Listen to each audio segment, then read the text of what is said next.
So what happens when a Secretary of State joins forces with the Queen? Not war, not peace, but harmony. It happened last night in Philadelphia. Queen of Soul, Aretha Franklin, Secretary of State Condoleezza Rice crossing party lines to make some beautiful music together. It was such a treat, too. I got to sit down with both impressive women.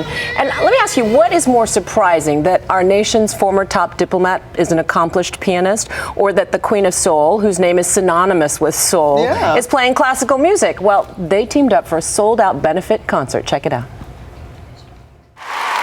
It was the Diva and the Diplomat.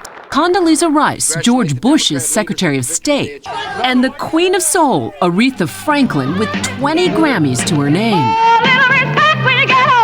Two women who've certainly earned plenty of that, both on the world stage and at center stage. But most people would never even imagine this, Aretha and Condi sharing the same stage. Forever and ever, you stay in my heart, and I will love you forever and ever. Just last night, this unlikely duet played together for a one-night-only charity benefit, joining Philadelphia's acclaimed orchestra to raise money for inner-city music education. Former Secretary Condoleezza Rice. I think people look at you coming from such different ends of the political spectrum as almost an odd couple in a sense. We do have some things in common, but I am a Democrat forever. Let me be very clear about that.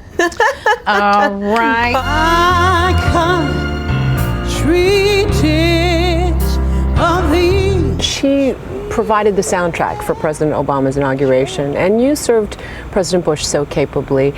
Do you think you're starting a trend in bipartisanship? Well, look, we're all Americans, and President Obama is my president. For all their political differences, they do have things in common. Both ministers' daughters, both with a lifelong love of music. Music has always been a part of me. I was 3 years old when I started playing the piano, and so I don't remember life without music.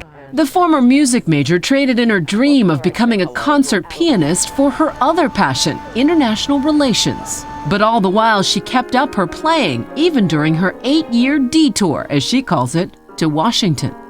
I'm now a professor who's getting a chance to play in Philadelphia with the Queen of Soul. Doesn't get better than that. What you know?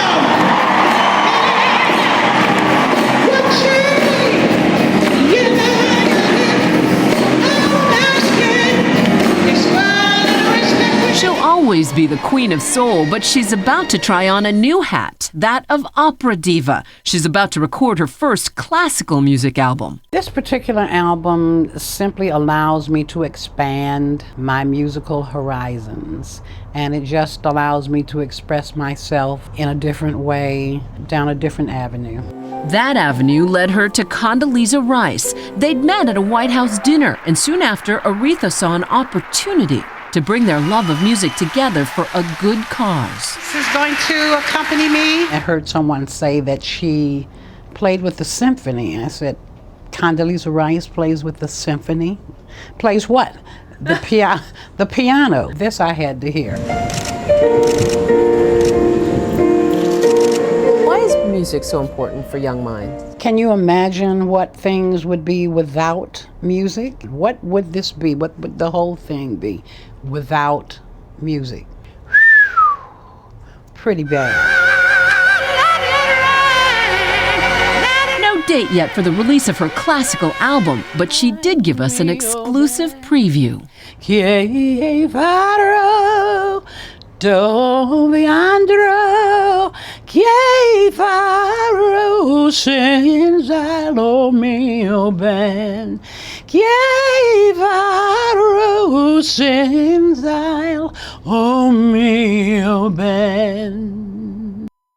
She has serious pipes, right? Serious pipes.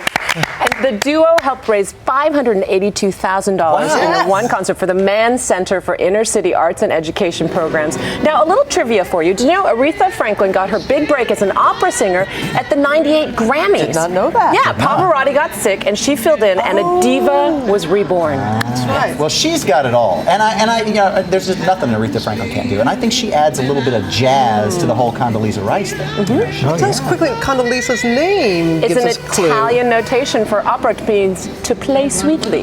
She's intense, but boy, Condi looks real happy these days. Doesn't too, she? doesn't She does. I asked her if she missed the rough and tumble world of politics. She said, no, not even a little bit. That's great. Thanks, Juju.